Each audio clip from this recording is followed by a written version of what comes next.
Moscow میں زیر تعلیم HEC طلباء کی تنظیم پاکستان کلچر کلب کی جانب سے بزم ادب کے عنوان سے تقریب کا انعقاد کیا گیا، جس میں بطور خاص پاکستان کمیونٹی روس کے صدر ملک شہباز، پاکستانی طلباء سمیت دیگر نے بھرپور شرکت کی۔ شاہد گھمن کی رپورٹ۔ ابھی تکلف ہے گفتگو میں، ابھی محبت نئی نئی ہے، خاموش لب ہے جھکی ہے پلکیں، دلوں میں الفت نئی نئی ہے۔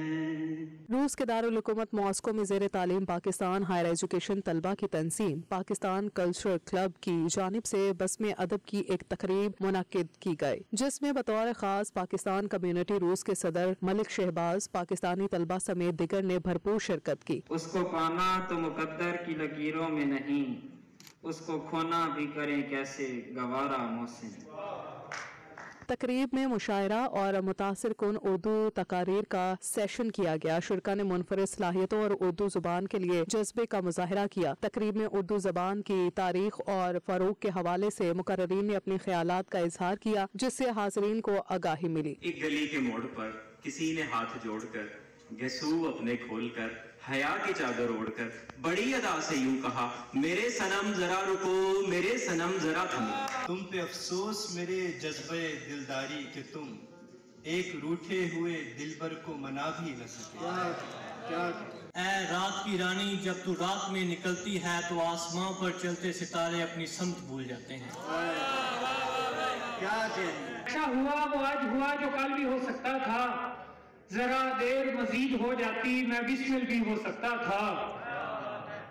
اس خدا کا شکر ہے جس نے مجھے مصروف کیا، ورنہ اس کی یادوں سے میں پاگل بھی ہو سکتا تھا۔ پاکستان کمیونٹی روس کے صدر ملک شہباز سمیت دیگر نے پاکستان کے ثقافتی ورثے کو فروغ دینے اور مستقبل کی تقریبات کو مزید کارآمد بنانے کے لیے مل کر کام کرنے کی اہمیت پر زور دیا۔ کہا، Pakistan community Pakistan cultural club کے ساتھ مستقبل میں بھی اپنا تعاون جاری رکھیں گے۔ اگر کبھی میری یاد آئے تو چاند کی دلگیر روشنی میں ایک ستارے کو دیکھ لینا۔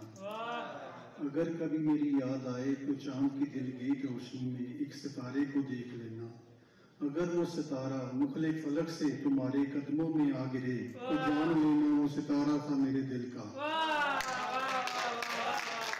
بزم ادب کی تقریب میں کفایت علی، ڈاکٹر زاہد علی خان، ذیشان حیدر اور دیگر نے اپنے کلام سے حاضرین کے دل جیت لیے۔ ہم مسافر ہیں، مصروف سفر جائیں گے، بے نشان ہو گئے شہر تو گھر جائیں گے۔